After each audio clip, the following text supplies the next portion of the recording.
Thank you very much, dear Virginie. Thank you very much, dear colleagues, dear friends or our guests. I will say it up front in the start. I believe that this treaty that is being debated and that is trying to be implemented next year is nothing more but a tool of basically an organization that has failed miserably in COVID crisis to have even more control over the population, but this time not just in the Western world or a greater part of the world, but the whole world. Let's go a few years back and make a short assessment what we have seen and what we have suffered. So I address you today to discuss the state of fundamental rights during COVID-19 crisis.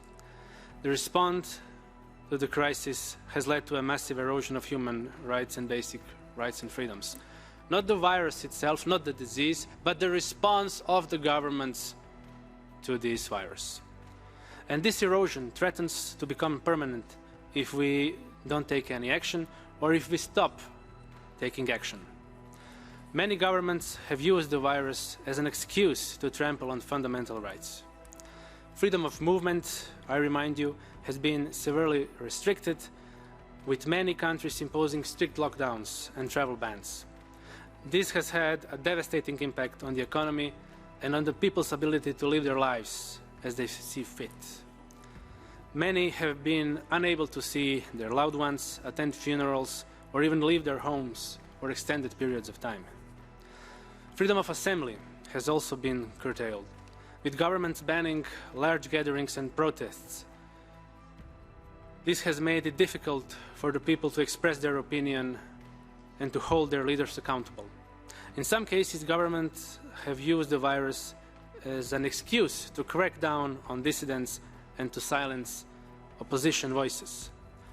As we can also see now regarding one of the greatest social networks in the world, Twitter, we can see that Twitter was used by this corrupt corporation that was controlled by a different administration at that time, by different CEOs.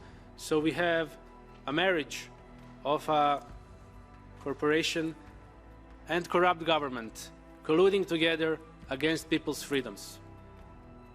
They have made such an algorithm, they have made such protocols for their employees to censor and restrict freedom of speech and freedom of expression. One of the basic human rights, fundamental rights, etc., etc., etc., coming all down to patients' rights and many others.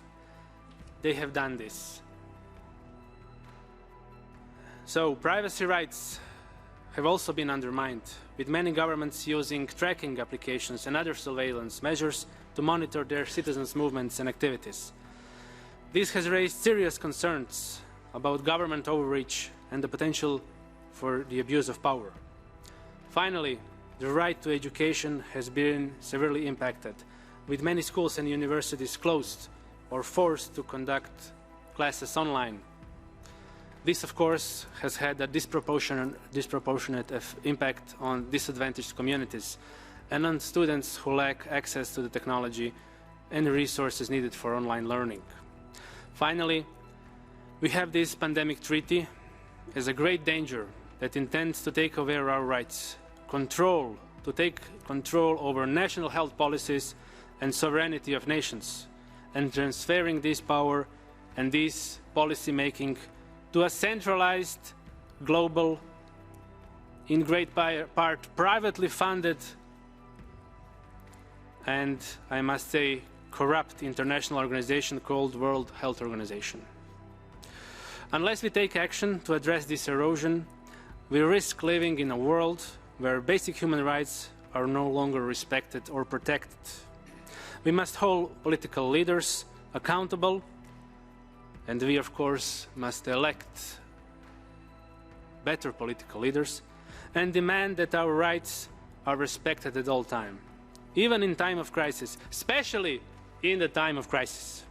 The future of our democracy depends on it, the future of our children, the future of the entire human civilization depends on what we do now. Thank you very much. I must say I'm very honored to be among you here today. This is one of our many gatherings and many yet to come. In the end, it comes to a very simple choice. Just say no to bad policies, no matter the cost. Thank you.